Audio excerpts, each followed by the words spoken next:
Please be seated.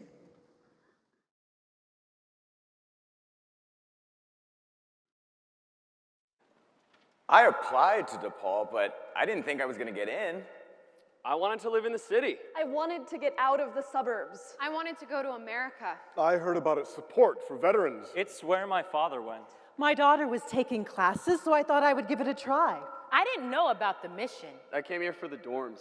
The city. The opportunities. But then my friend. My professor. My RA. Asked the question. What must be done? The question St. Vincent asked. It made me think. I didn't know college would make me think. I stopped to look around. At the city I had come to. At the world around me. What must be done? It wasn't why I'd come here. But I think that's why I stayed.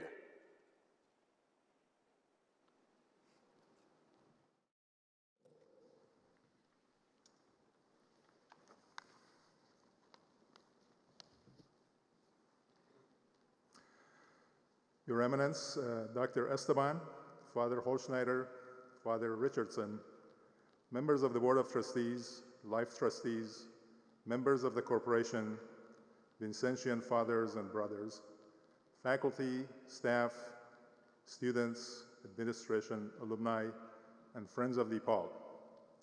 Good afternoon and welcome. I'm Bamshad Mobasher, Professor of Computer Science and President of DePaul University's Faculty Council. I will be serving as the University Marshal for this afternoon's celebration, the inauguration of Dr. A. Gabriel Esteban as 12th President of the University.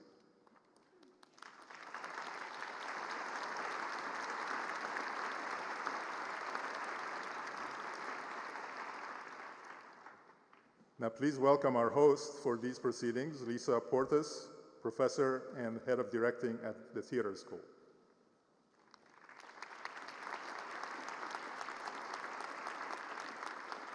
Hello and good afternoon.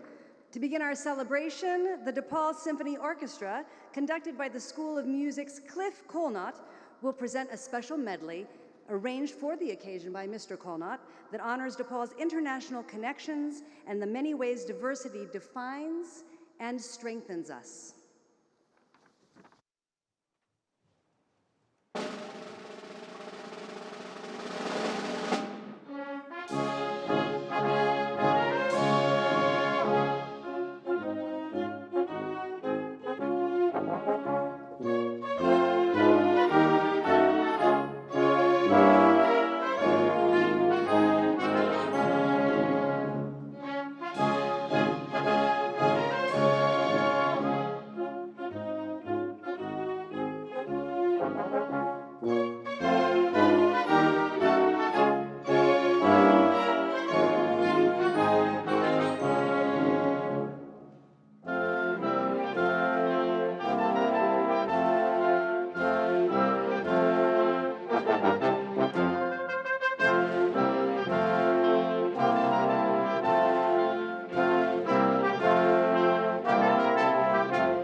Please rise and welcome His Eminence Cardinal Blase Cupich, Archbishop of Chicago, who will offer the invocation.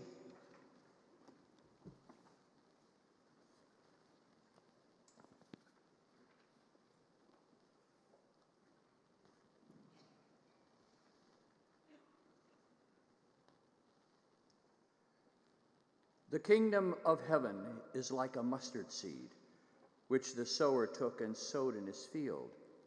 It is the smallest of all the seeds. Yet when it is fully grown, it is larger than the garden plants and becomes a tree, so that the birds of the air come and nest in its branches.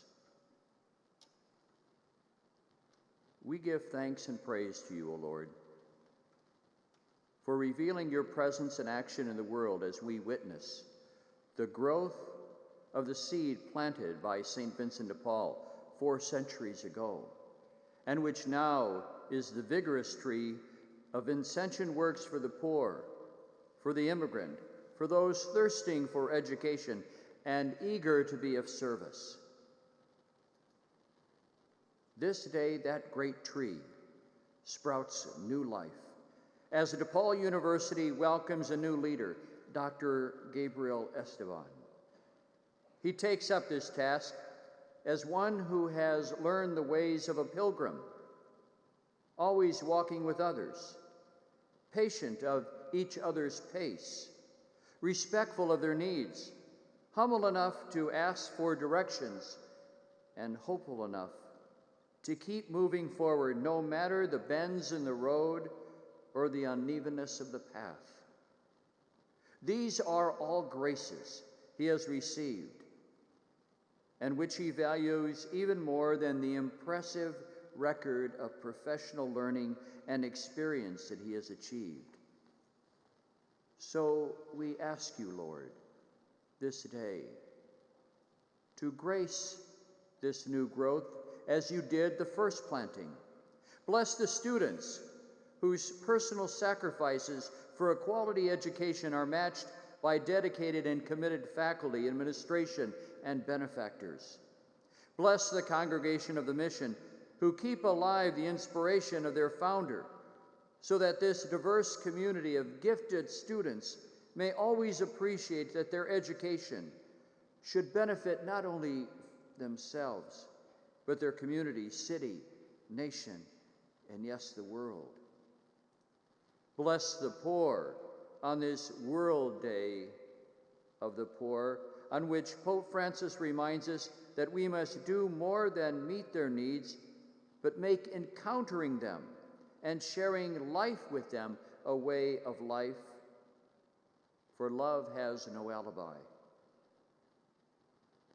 Bless Dr. Gabriel Esteban and his dear wife Josephine and their family with your constant help and the love and support of the DePaul family, who welcome a new leader this day as a fellow pilgrim who is humble and hopeful, patient, persevering, gifted in grace.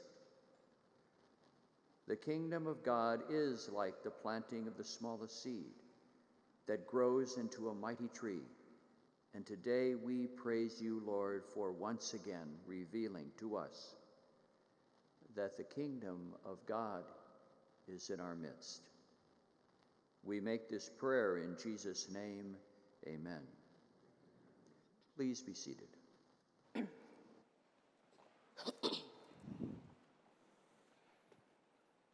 What must be done? St. Vincent asked. But then I heard the harder question. What must I do? When I was a freshman, I took a Discover Chicago class. We had immersion week before the school year started. We met every day, all day. For a week. Our classes traveled all over the city. Museums. Parks. Historical sites. Neighborhoods I'd never heard of. I got really comfortable getting around the city. The CTA. I learned how to use my U-Pass. After immersion week, all the Discover classes had new student service day. There were hundreds of us gathered in the gym. And then we all spread out. On the L, on the buses, we spread out all over Chicago. And we went to our site. It was just our class. And then we split up into groups. There were 3 of us. We painted a wall. It didn't seem like much. But then that afternoon, they posted a picture of the wall on Facebook, excited to welcome their clients to their new lobby. And that's when I realized that service didn't mean doing big things. It meant doing what we could. What each one of us could do. My classes at DePaul made me think beyond myself, beyond my experience of the world. My program placed me in an internship with Refugee One, where I got to help new refugees prepare to enter the American workforce. I volunteer with the Mission Continues, working with other veterans to support our communities. Tuesday nights, I tutor for patients at Lurie Children's Hospital, just 3 stops from the Lincoln Park campus on the Red Line. I volunteer at the city's Mentor Project, where I help my mentees succeed in school and in life. I didn't realize how passionate I was about education until after my first service immersion trip. I spent a week helping underserved classrooms in Mississippi in December and in Kentucky during spring break. My experience at DePaul helped me understand how to answer what must I do with what I can do.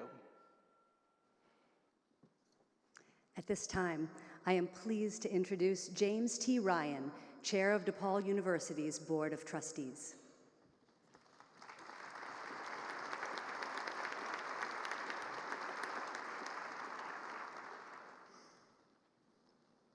Good afternoon. On behalf of the Board of Trustees and all that is DePaul University, greetings. Thank you for gathering in witness of this transition of leadership. In its 120-year history, DePaul University has benefited from the dedicated and visionary leadership of its 11 presidents. Each presided over changes that have made today's DePaul an exemplar of the promise of Catholic higher education in the United States.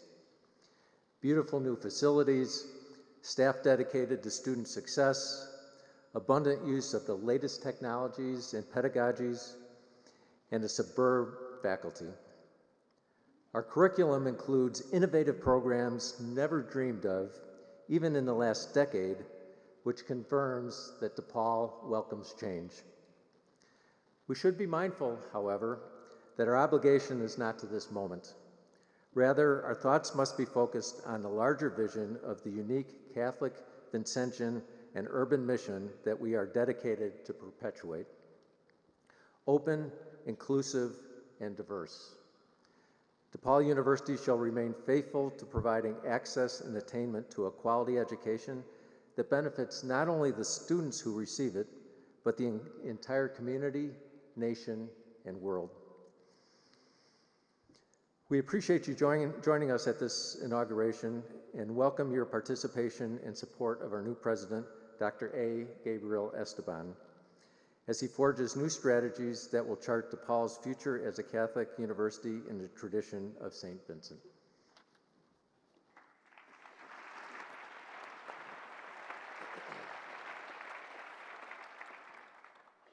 In high school, they make college sound intimidating. Terrifying. Impossible. Lonely. I learned so many possible ways that I could fail. But what must I do? To succeed. Your homework. My father told me. Your homework. My daughter reminded me. But at DePaul, I found that when I needed help, I could ask St. Vincent's next question. What must you do? And someone would answer. I think that I will have to tear a strip off of my diploma and share it with all the fellows at the Writing Center. The job I got at the library kept me from starving. My group counseling sessions helped me figure out how to manage my stress and get my homework done. When I left the military, I did not feel prepared to successfully transition to student or civilian life. I was having personal problems and I dropped out of DePaul. But the faculty stayed in touch with me and connected me with the Department of Adult, Veteran, and Commuter Student Affairs. When I became homeless, they helped me find a place to live. Then I was able to return to school. After my father was laid off, I was so nervous to talk to financial aid, but they found a way for me to stay in school until I could graduate. Dr. Pando, in physics, encouraged me to get involved with the Society for the Advancement of Chicanos, Hispanics, and Native Americans in Science. That's SACNAS. He convinced me that I could make a contribution. I eventually became the president of SACNAS and helped establish the first Women of STEM program. The SACNAS executive board used to be 90% male. Now, half of the board are women. I am proud to have helped that happen. I didn't come from a great neighborhood, and there weren't very many people around that actually thought I could accomplish anything. But I was curious about the world, and that's why I loved science. I lived with my grandfather at the time, and he believed in me. But he passed away when I was 15, and I moved in with a cousin. And I had to work to pay for rent and bills. And when I was 20, I was working 3 jobs just to make ends meet. And on Christmas Eve, on my way home from work, I was hit by a car. And I was in the hospital for 4 months, just laid up. When I got out, I thought, more must be possible from life. So I earned a certificate in polysomnography, and I worked full-time at a sleep clinic and went to community college. When I was almost done with community college, I started applying to 4-year programs, 4-year universities, and I emailed all the chairs of the physics programs and I asked them questions about their opportunities and their programs. Dr. Pando from DePaul was the only professor who responded to me personally. Dr. Pando is the reason why I'm going to DePaul, why I'm doing research, why I'm applying to get my Ph.D. program. What you do at DePaul, that's what must be done. 400 years ago, St. Vincent de Paul founded the Congregation of the Mission in France to follow the example of Jesus Christ in honoring human dignity and in serving urgent human needs, especially for people who are poor and marginalized. The Vincentians carried this mission across the ocean 200 years ago and quickly focused their efforts on providing educational opportunities. Today, the Vincentians' long-standing commitment to higher education continues as an equalizer and an engine for social change in 3 remarkable American universities, DePaul and St. John's and Niagara Universities in New York. Please welcome the Reverend James J. Maher of the Congregation of the Mission, President of Niagara University, and a member of DePaul's Board of Trustees, who will share a message on behalf of our Vincentian sister institutions in the United States.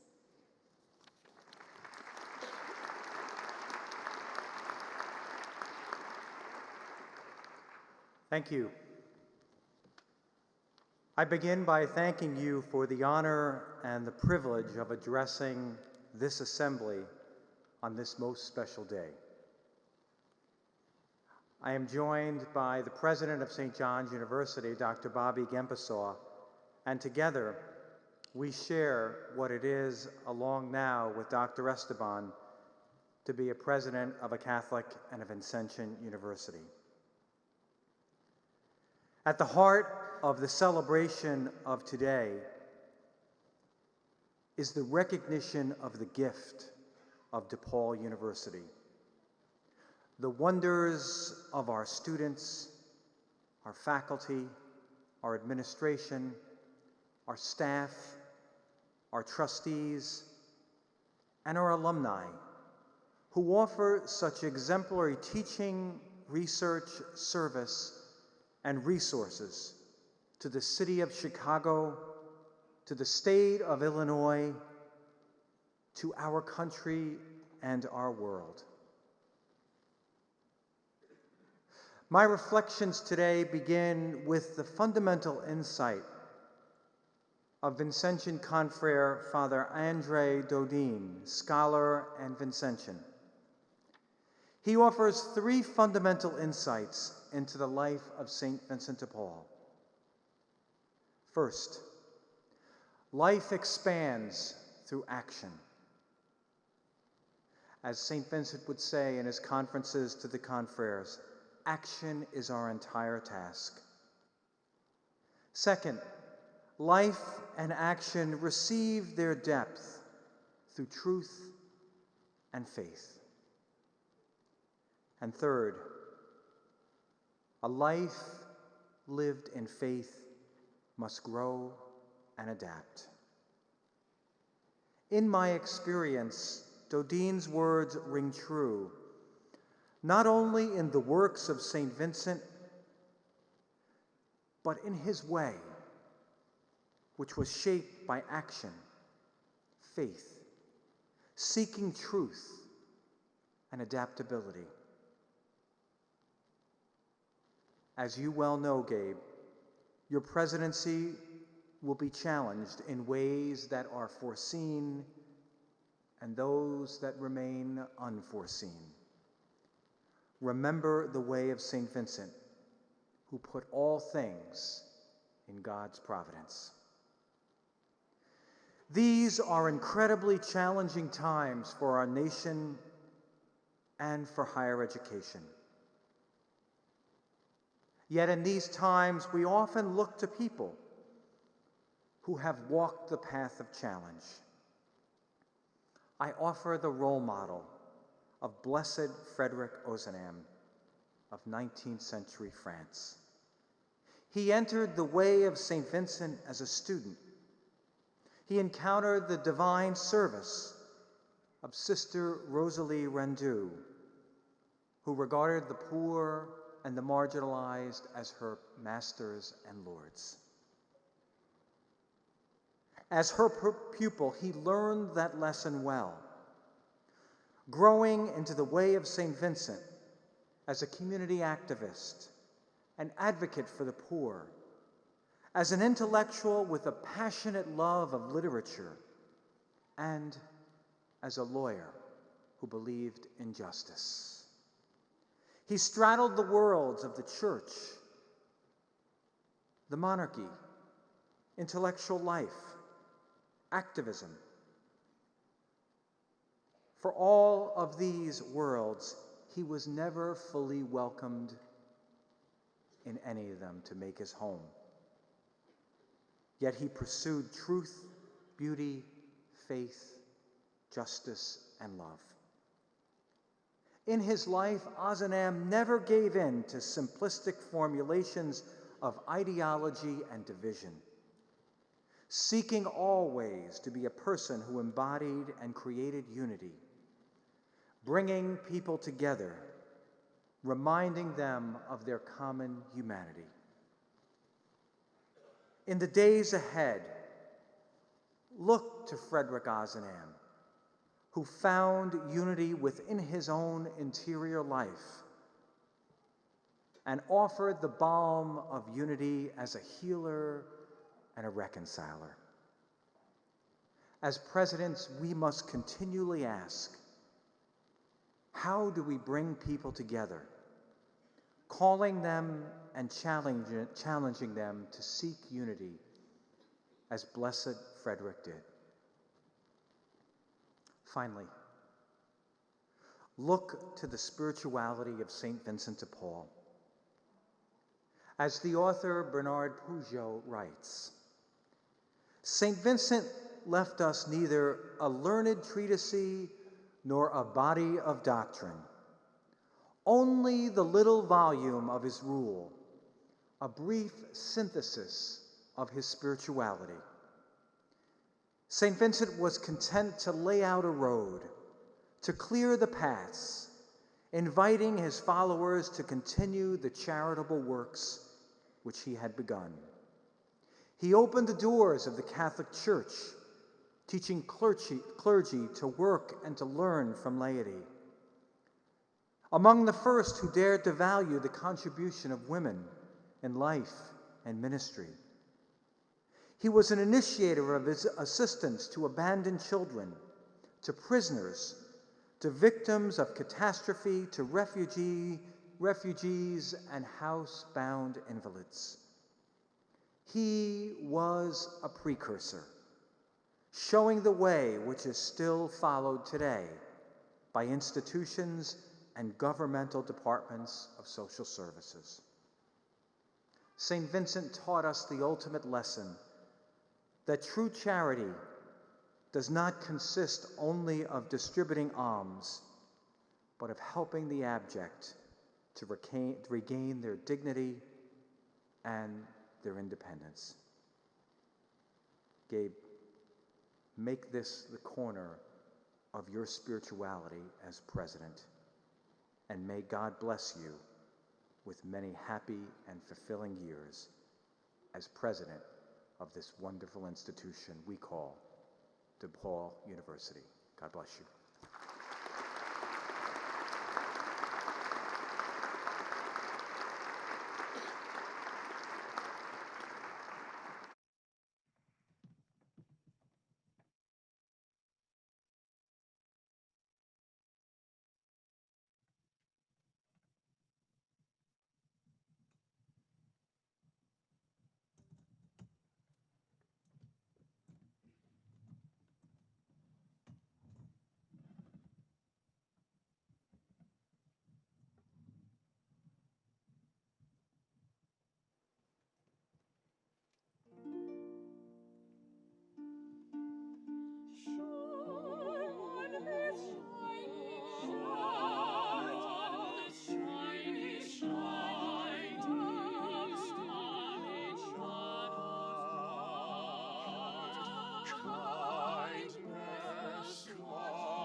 I think that your dreams are not just your own dreams, but dreams collectively of the people who support you. So for me, it was not only my dream, but also my parents' dream to see me go to a world-class college. This is what I dreamed for my daughter, to go to a great school, receive a top-notch education, have strong values, and care about people. I delayed my dreams for her, but DePaul has provided the opportunity for both of us to pursue our dreams. And the dreams of my professors, my peers, of the donors who provided me with scholarships. Their dreams made my dreams possible. What must we do? When my grandfather went to DePaul, most of the students here were first and second generation. Most of them were the first in their families to go to college. Most of them were from the south side and west side of Chicago and from the region. Most of them were Polish American, Irish American, and Italian American. Lots of my friends today are also the first in their families to go to college. But now they're Honduran American, they're Mexican American, they're Arab American. They're from the south side and from the west side and from all over the world. Walking around the campus, you see people who don't look like you, who don't talk like you, who don't believe the same things that you believe. And that's a great thing, because you're able to grow as a person. When you get inside the classroom, you get to hear different ideas from different backgrounds, and that helps me expand my understanding of whatever it is we're talking about. DePaul changed me. My degree, just icing on the cake. DePaul lives out its mission of helping others, and that's something I'm really trying to incorporate in my life. When I finish my degree in health education, I want to be an advocate for all veterans, but in particular, for Latino veterans who are underserved and underrepresented in the VA system. I'm hoping that one day I'll be able to be a math teacher, but I'm starting to realize that you don't need a classroom to begin teaching. About 3/4 of the students that go to DePaul are not Catholic. They're different, but they're the same. I'm learning about the world from my experiences here. I always tell my friends I'm a Vincentian Jew. That may sound kind of funny, but I think that St. Vincent de Paul is someone I really look up to.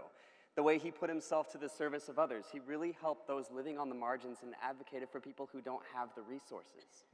I think DePaul is all about asking questions. And answering questions. After nearly 120 years. Under 12 presidents. DePaul University has always offered opportunities to students. Has always answered, we'll help you. Has always answered, we'll transform you. Has always answered new challenges with brave ideas. That's why the university must continue to respond to St. Vincent's question. What must be done?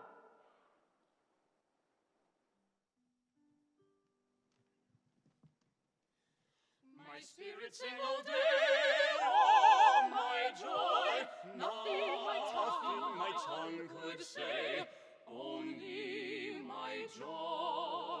My heart an echo caught, oh my joy, and spake, tell me thy thought, hide not my joy.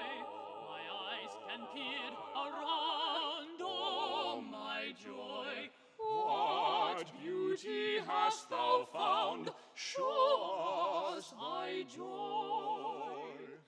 My jealousies grow whist. Oh, my joy. Music from heaven is sent for our joy. She also came and heard. Oh, my joy. What said she, is this word? What is thy joy? What is thy joy? And I replied, oh, see, oh, my joy, 'tis thee, I cried, 'tis thee, thou'rt my joy.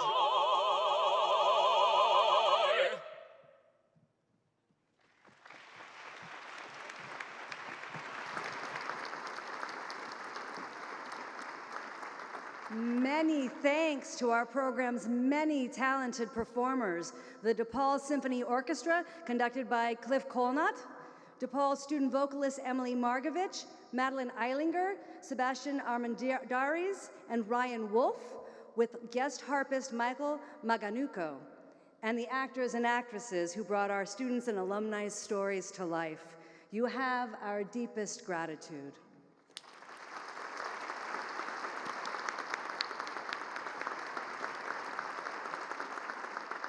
Now, will Mr. James T. Ryan, Chair of the Board of Trustees, please come forward for the investiture.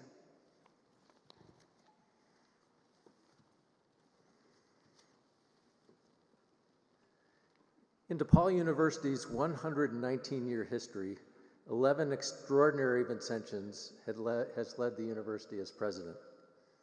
The person in this role bears responsibility for making both pragmatic and visionary decisions that keep our doors open, keep us focused on serving our students according to the mission we consider to be a sacred trust. Each president, in his own way and in his own times, led DePaul in fidelity to the noble mission of St. Vincent de Paul. We are grateful for the continuing influence and on-campus presence of the Reverend John T. Richardson, the 9th president, and our Chancellor Emeritus, who led DePaul from 1981 to 1993.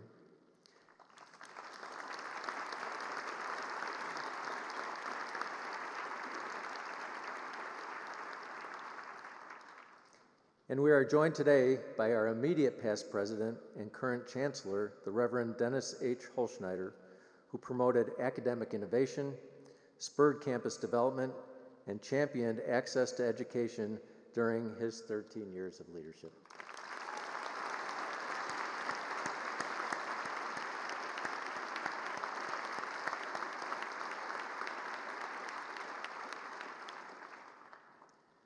The voices of DePaul that we heard throughout our program represent the dynamic young men and women at the very heart of this university, our DePaul students and alumni. Their stories reflect the journeys that students begin the moment they arrive on campus, that transform and occur while they are here, and the Vincentian mission that they internalize and carry into this world. They represent a modern-day legacy of St. Vincent de Paul that will continue under Dr. Esteban's leadership. We invite Father Holtschneider to join Bamshad Mabasher, President of the Faculty Council, Charles Snelling, President of Staff Council, Michael Lynch, President of the Student Government Association, and Nicole Jouffre McQuaid, a 2011 graduate of the School for New Learning and member of the Alumni Board, in representing the DePaul community in the inauguration of our new president. In seeking a new president for DePaul University, the Board of Trustees, aided by representatives of our university constituencies, conducted an extensive nationwide search determined to find the best person. From among many strong candidates, Dr. A. Gabriel Esteban clearly rose to the top. A proven collaborative leader, his outstanding academic, administrative, and strategic planning experience gave the trustees confidence that Paul's future would be secure in his hands. Dr. Esteban clearly demonstrates a depth of understanding of and sincere dedication to DePaul's mission.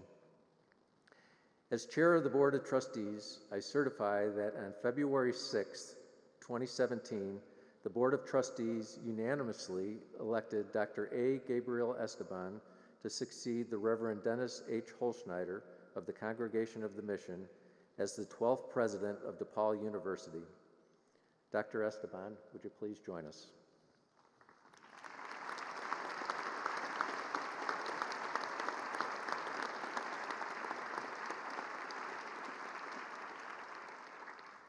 Dr. Esteban, there's little about today's world that St. Vincent would recognize.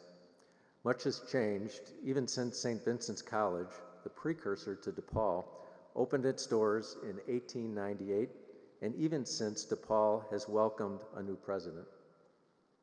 Our students are coming in tumultuous and difficult times. Our faculty and staff hold a great responsibility in guiding them through it. And our alumni, who carry St. Vincent's legacy, are watching to see how DePaul works within its mission to meet the world's evolving needs. Though the Congregation of the Mission was formed 400 years ago, its faith, values, and mission remain necessary in today's world. As we navigate these complex times, let our mission be a beacon. In the tradition of St. Vincent, let the mission show you and show us the way of wisdom. Mr. Snelling and Mr. Lynch, would you please present Dr. Esteban with the mission statement of DePaul University? Our mission statement embodies the principal purpose of DePaul University. As such, it unites the past, present, and future. It inspires plans and influences major decisions, and it bonds faculty, students, staff, alumni, and trustees as an academic community. Dr. Esteban, DePaul's mission is entrusted in your hands. Father Holtschneider, Dr. Mabasher, and Ms. Jouffre McQuaid, please present Dr. Esteban with the chain of office. The presidential chain of office symbolizes the authority conferred by the Board of Trustees upon the president as Chief Executive Officer of the university. By virtue of his office, the president is entrusted with the responsibility of promoting the mission and values that underline DePaul University's service to its students. The chain of office supports a medallion with the university seal. The wording on the seal, the university's motto, reads, Vien sapiente monstrabo tibi. Taken from the book of Proverbs, the translation reads, I will show you the way of wisdom.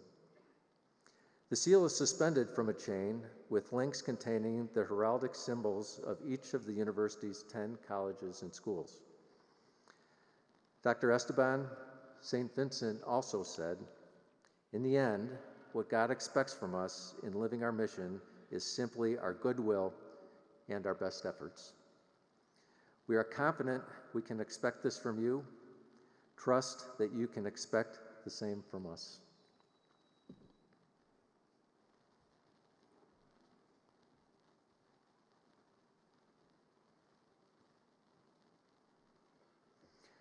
It is my great honor to present to you the 12th president of DePaul University, Dr. A.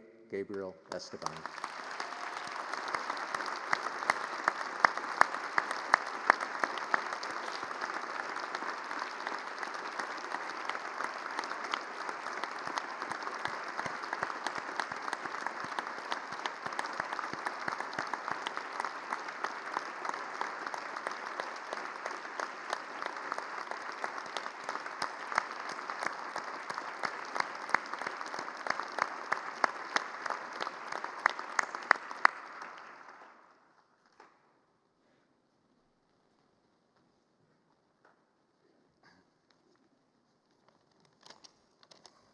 Good afternoon.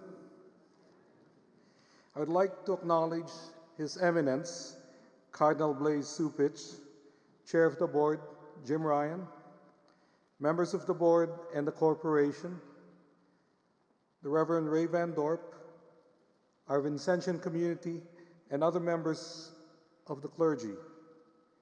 To our distinguished guests, including my fellow Vincentian presidents, the Reverend James Maher of Niagara University and Bobby Gempisaw of St. John's University.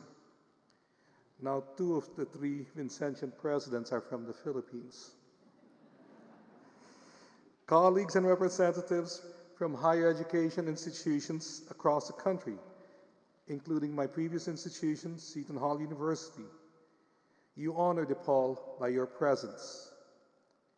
I would like to take this opportunity to acknowledge and thank my predecessors who are here this afternoon. Chancellor Emeritus, the Reverend John T. Richardson, and Chancellor, the Reverend Dennis Holtschneider. My late father, a lifetime academic, used to say, "Bricks and mortar do not make great universities, but rather the people who inhabit them." As DePaul University's 12th president, I hope to live up to the high bar you set. Your tenures at DePaul were marked by a firm commitment to our mission, academic excellence, strategic growth, and significant investments in our infrastructure. To our family and in-laws who came from all around the country and the Philippines, thank you.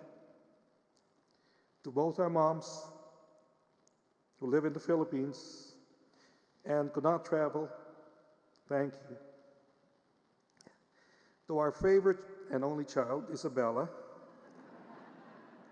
and son-in-law, Matthew, thank you for taking time out of your busy lives as medical residents to join us. To my wife of 32 years and best friend for 38, Joe, when we started our journey over 8,400 miles away, I know neither of us could even dare dream this day could happen.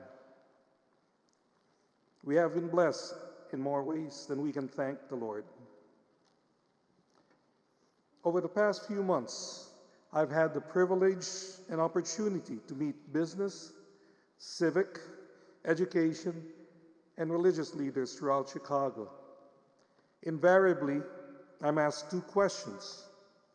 First, Cubs or White Sox? And the second question, why DePaul? To the first question, I just smile. To the second, I smile and simply say, it was and is the Catholic Vincentian mission. During my interview, I recall meeting with groups of faculty, staff, students, trustees, and the search committee. I was struck by the consistency with which they described the mission of DePaul and what it meant to them. I remember asking the search consultant if everyone was being coached to say the same thing. So what is the mission of DePaul? St. Vincent de Paul wrote that we must love our neighbor as being made in the image of God and as an object of his love. DePaul University, as a Vincentian higher education institution, makes a conscious choice to love and serve our neighbors, the poor, marginalized, first generation, and immigrant communities. We choose to serve them because we know we can make a difference in the trajectory of their lives.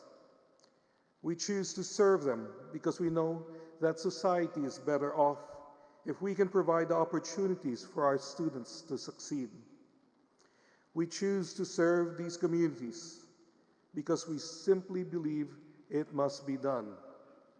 This is what it means to be a Catholic university. This commitment to our mission manifests itself in our community in a number of different and meaningful ways. As an example, this past spring, 85% of our students voted to increase their student fees. Why? To provide scholarships for undocumented students. When I heard this, I remember telling Joe two things. The first was, how often do we hear of students voting to increase their fees to help their peers?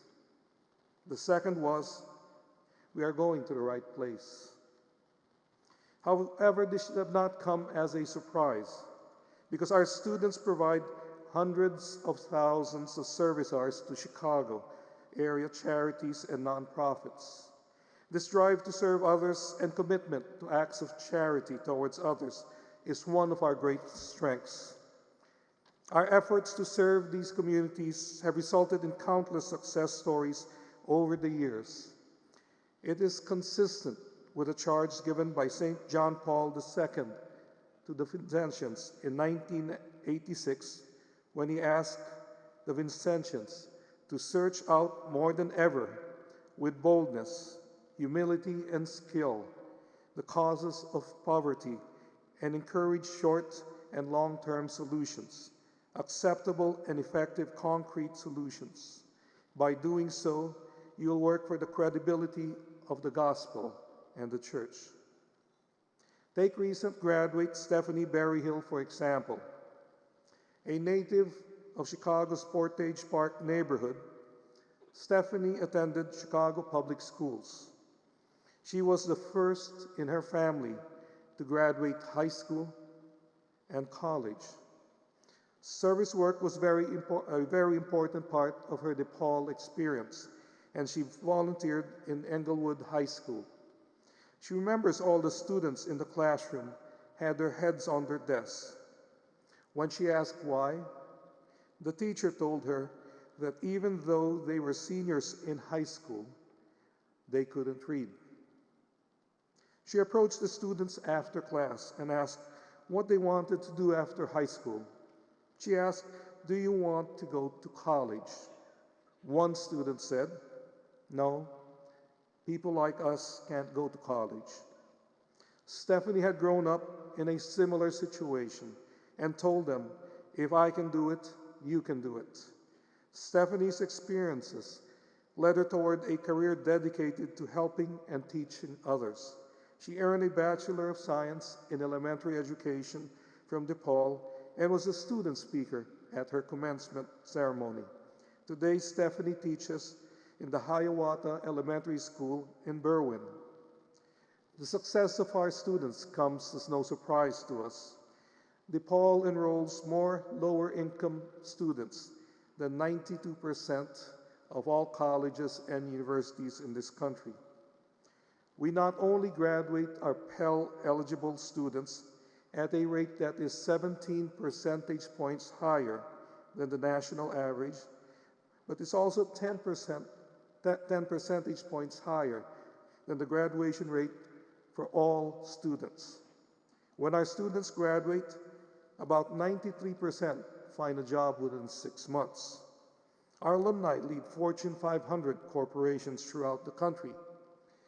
They include political leaders, civic leaders, jurists, educators, artists, clergy, and athletes.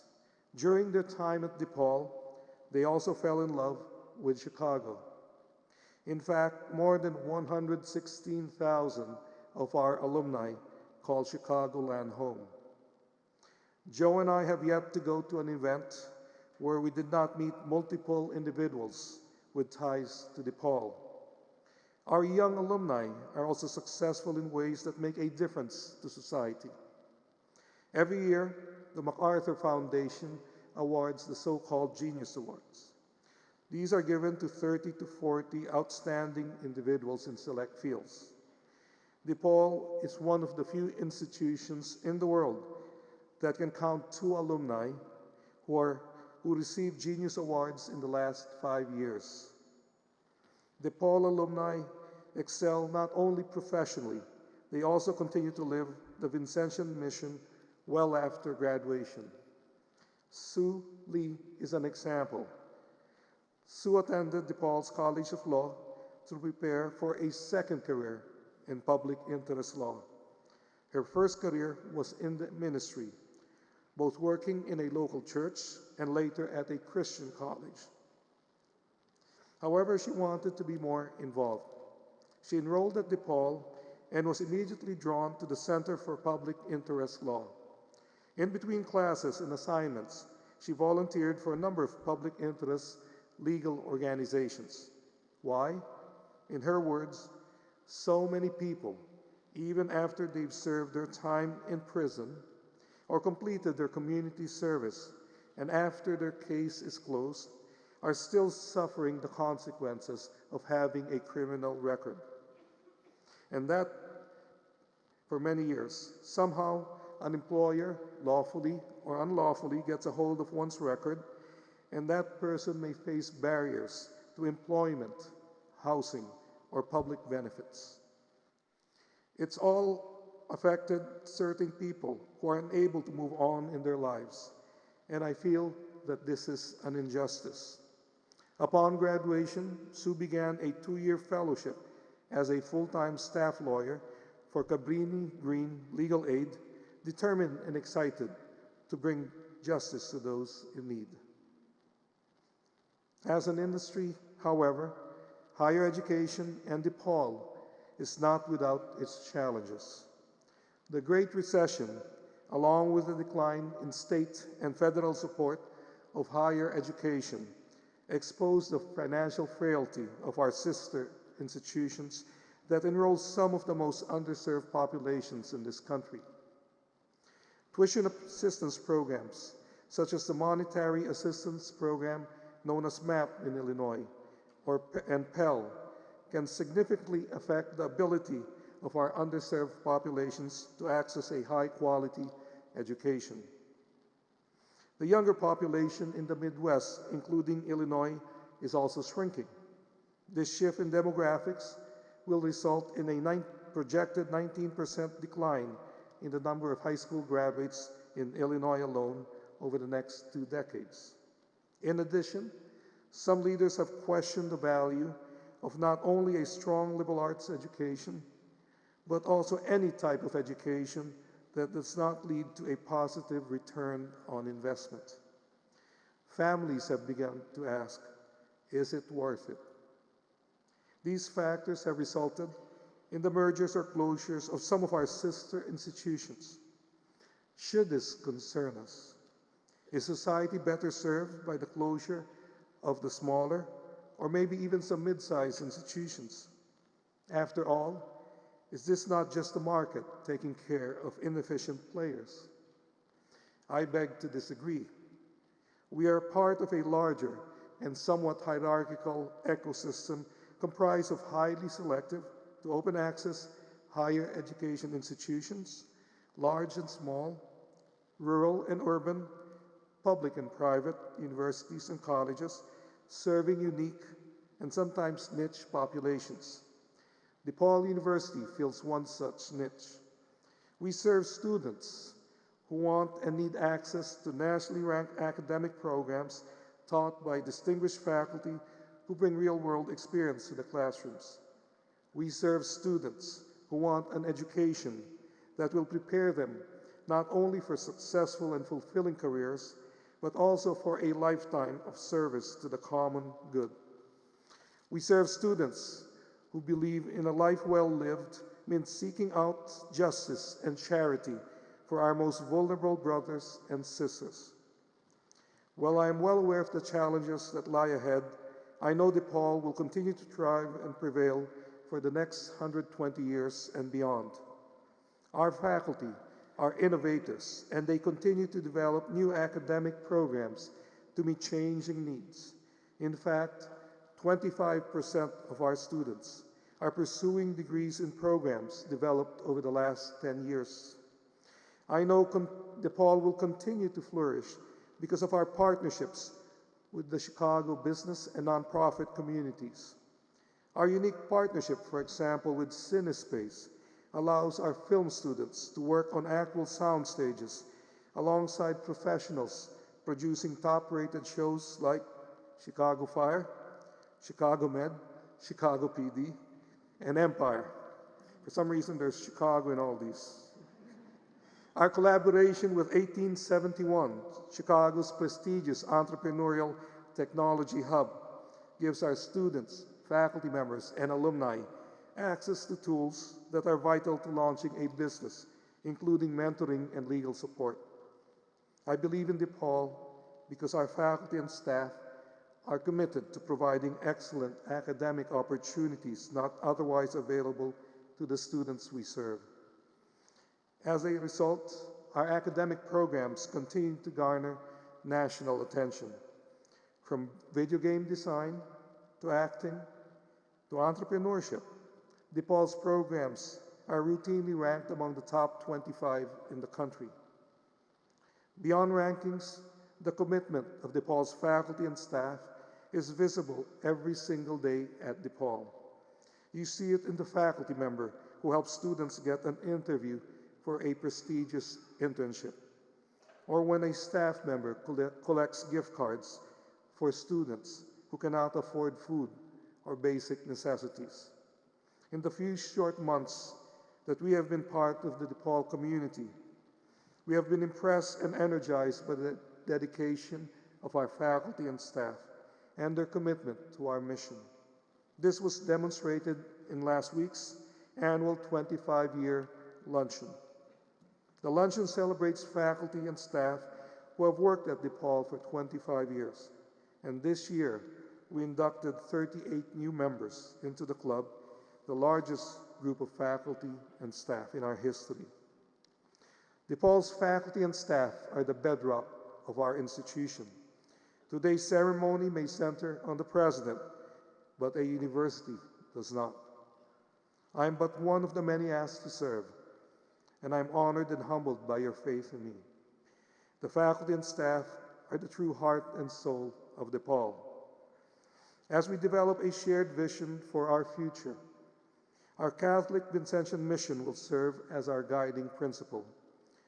We will set forth a bold vision for what could be. We will set goals that appear to be beyond our reach. In the words of the late John F. Kennedy, we choose to go to the moon in this decade and do the other things, not because they are easy, but because they are hard. To which I add, we will set lofty goals because we are DePaul, and it must be done. Together, we will make strategic investments that provide the access and tools our students need to succeed. Together, we will continue to strengthen our many nationally ranked programs and identify new ones for the future. Together, we will bring new partners and friends who will support our mission and the dreams of our students. Their dreams are big, as they should be. Joe and I feel blessed to work side along you in the years ahead. Thank you for your love of DePaul. Thank you for giving me the opportunity to serve this extraordinary institution. Finally, I would like to thank all those who made today possible. We are DePaul. Thank you.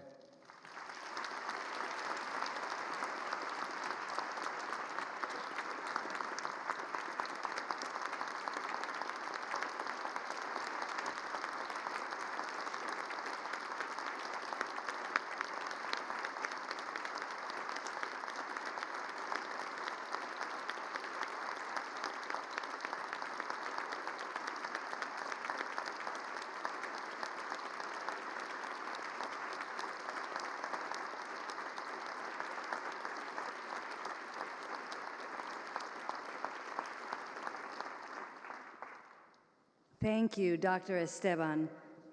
Please stand for the benediction delivered by the Very Reverend Raymond Van Dorp, Provincial Superior of the Congregation of the Mission Western Province. Let us unite our hearts in prayer and entrust to the hands of the Lord this community that is DePaul University. May God bless our new president, Dr. Gabriel Esteban, with the grace to make wise choices and be an inspired leader following the Catholic, Vincentian, and urban mission that is at the root of DePaul University. May God bless the faculty and staff of this institution of higher learning as they teach students to have a discomfort with easy answers, half-truths, and superficial relationships. May the faculty and staff live deep within their hearts the mission that builds DePaul University. May God bless the trustees, alumni, and benefactors of DePaul University with a growing love and commitment to this school they have chosen to embrace. That their devoted service will protect and promote the mission that is the legacy and the future of DePaul University. And above all, may God bless the students of DePaul University, bless them with a righteous anger at injustice, oppression, and the exploitation of people, so that they will work for justice, equality, and peace.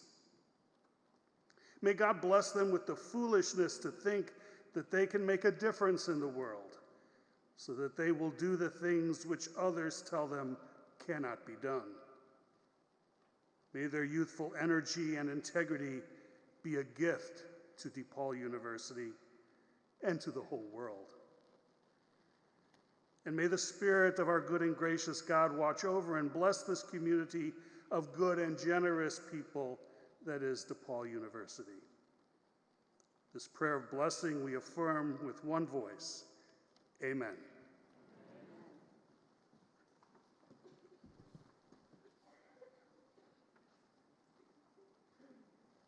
Please sit.